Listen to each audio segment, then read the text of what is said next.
Di media sosial dan platform seperti YouTube hari ini, ada satu pemandangan yang semakin sering kita lihat. Potongan ceramah disebar, cuplikan video diviralkan, lalu muncul perburuan. Siapa tokoh sesat ini? Apa kesalahan ustadz itu? Siapa yang dianggap menyimpang? Nama demi nama dibicarakan, dianalisis, diperdebatkan. Sebagian merasa sedang membela agama, sebagian merasa sedang menyelamatkan umat. Namun ada satu pertanyaan jujur yang jarang kita ajukan pada diri sendiri.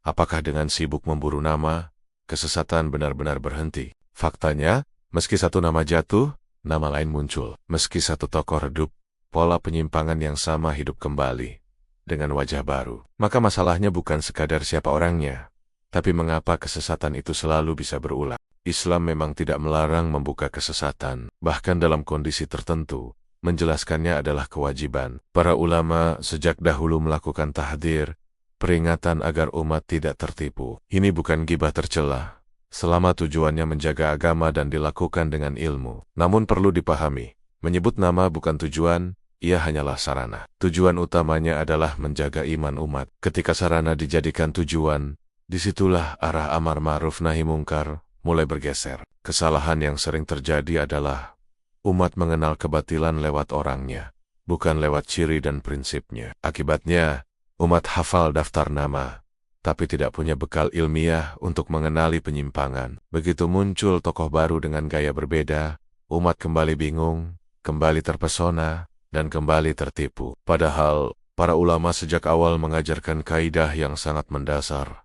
Kebenaran tidak dikenal dengan tokoh, tapi tokoh dikenal dengan kebenaran. Dan kebalikannya juga berlaku.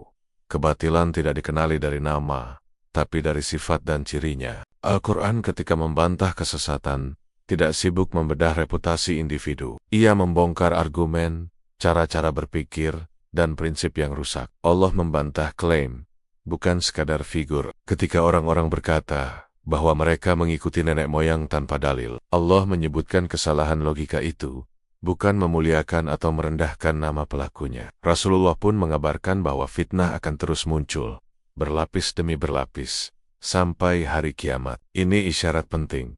Fitnah bukan peristiwa satu kali, tapi pola yang berulang. Jika pola ini tidak dipahami, umat akan selalu kalah langkah. Para ulama ketika memperingatkan umat, mereka menjelaskan tanda-tanda ahlul bidah, cara berpikir menyimpang, dan metode mereka dalam memalingkan manusia dari dalil. Bukan sekadar daftar nama yang dihafalkan, tapi peta berpikir yang dipahami. Dengan itulah umat selamat, bahkan sebelum nama tokoh disebut. Karena itu, mari kita lihat dengan jujur. Kebatilan selalu punya pola. Ia jarang datang secara kasar. Ia datang dengan bahasa yang halus, niat yang tampak baik, dan kemasan yang memikat. Di antara cirinya, kebatilan sering mengedepankan akal dan perasaan di atas wahyu. Dalil dianggap kaku, sementara logika dan rasa disebut lebih relevan. Padahal Allah menegaskan bahwa jika kebenaran mengikuti hawa nafsu manusia, niscaya rusaklah langit dan bumi. Ciri lain, kebatilan sering mengaburkan batas antara ibadah dan budaya. Sesuatu yang tidak dicontohkan dalam agama, dibungkus sebagai tradisi baik, selama katanya membawa ketenangan. Padahal Nabi sudah mengingatkan bahwa setiap perkara baru dalam agama yang tidak ada contohnya adalah tertolak. Ada pula pola yang sangat sering berulang. Niat baik dijadikan pembenaran. Seakan-akan selama niatnya baik, cara apapun sah. Padahal para ulama telah menjelaskan bahwa ibadah tidak diterima kecuali dengan ikhlas dan sesuai tuntunan. Niat baik tidak menghalalkan cara yang salah, sebagaimana dijelaskan para ulama dalam kaidah usul fikih. Sebagian kesesatan juga mengajak manusia kembali ke hati, sambil menjauhkan mereka dari dalil. Al-Quran dan Sunnah dianggap terlalu tekstual, sementara perasaan dianggap lebih jujur. Padahal Allah memerintahkan ketika terjadi perselisihan, kembalinya adalah kepada Allah dan Rasul-Nya, bukan kepada perasaan masing-masing.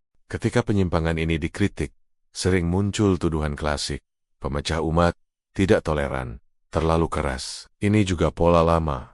Kritik terhadap kesalahan dialihkan menjadi serangan pribadi, agar substansi tidak dibahas. Padahal amar ma'ruf nahi mungkar adalah ciri umat terbaik. Jika umat hanya sibuk mengejar nama tokoh, semua pola ini tidak akan terbaca.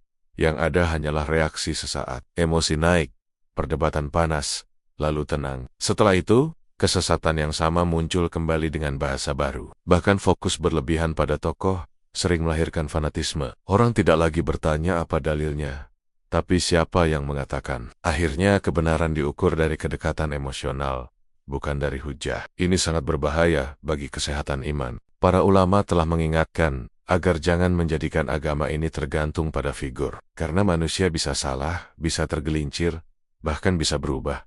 Yang tetap adalah wahyu. Imam Malik dengan tegas berkata bahwa setiap orang ucapannya bisa diterima dan ditolak, kecuali Rasulullah.